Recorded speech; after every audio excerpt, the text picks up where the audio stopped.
Once you guys have access to your seller dashboard, it's very simple to go ahead and create an agent. All you got to do is click this button right here, create a new agent, and then fill out some basic information about the agent. So what you want the name of the agent to be, the category, and keep in mind that all these categories do have tiers.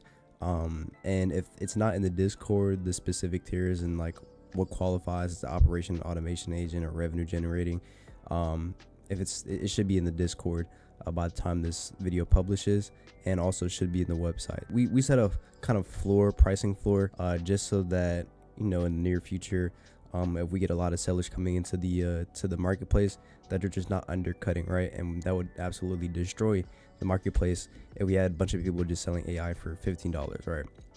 So we have a floor starting of $99 for operations automation agents, revenue generating $299, and enterprise systems $1,000 for the minimum price. And then you would add the description of your agent, just a little quick summary of basically what it does, put your base price, and then we also have the update pass.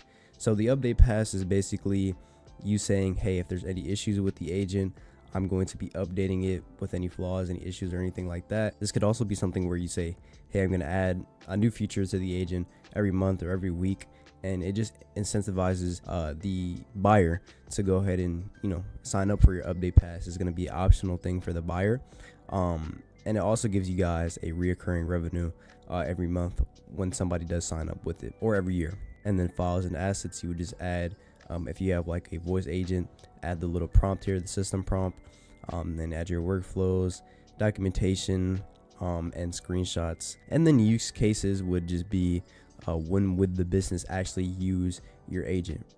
And in the near future, I'm gonna be able to fix this for you guys. Right now it's a little broken. To generate with AI, the AI will be able to read your workflow, your system prompts, your description, and your agent name, and kind of come up with use cases for you instead of you guys having to type it all out yourself. But I do recommend that you go ahead and type it out, or when this button does work, that you review it and make sure that it's correct. And then for the setup instructions, these are pretty much selectable. I got basically all the main ones, and if there's any extras that are not here, you can go ahead and add them here, add some additionals here as well. And then for the instructions, basically how the business or the person will go ahead and get the agent running, and how they will be able to deploy it. As I said before, again, in the near future, you'll be able to do this with AI.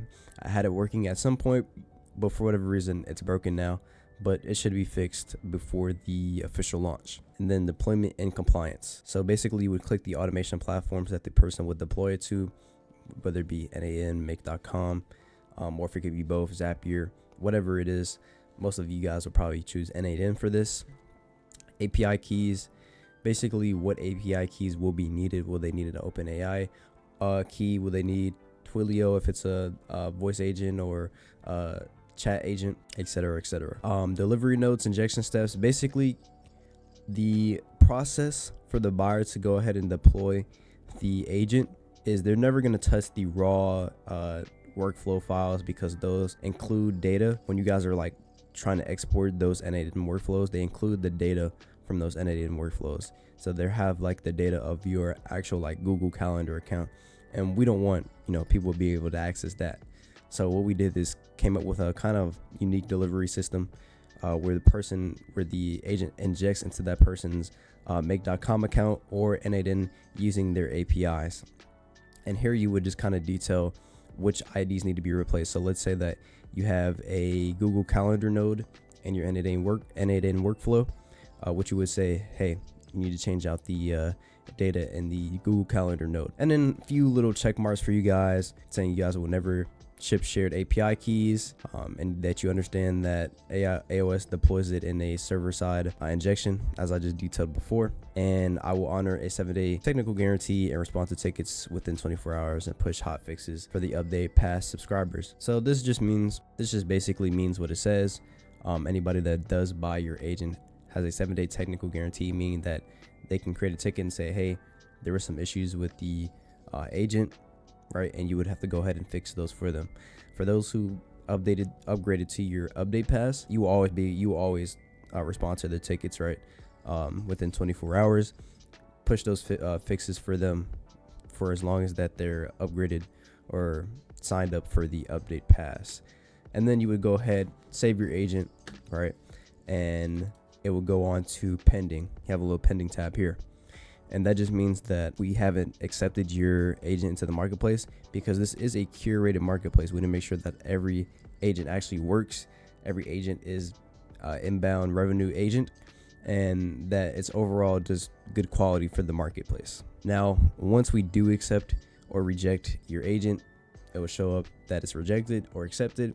And once it's accepted, you have a little live button here, and there you go, it's live on the marketplace, and you'll be able to go ahead, go to browse marketplace, and you'll be able to see it there. Now, this is what the marketplace looks like, and we're still trying to make a couple changes to the marketplace. This is not really the final product. We aren't officially launched yet, but person will come here, you the agent, look at use cases, requirements, setup instructions, make sure that it aligns with stuff that they have. So the requirements, calendar integrations, and they will need an OpenAI key for this specific agent. They will go ahead and purchase the agent, and then they will go through the deployment kind of instructions. Now, when somebody actually purchases your agent, it will instantly go to your total payout. And we are making a couple changes to this very soon. As I said, we're not officially launched, so we have time to do this, but we are going to add it where you can see your MRR. So basically your monthly recurring revenue when somebody does sign up with your update pass. And there's going to be a lot more information here for you guys to go through and click through, and there's going to be like a graph and everything for you guys. So very excited to implement that into the seller dashboard.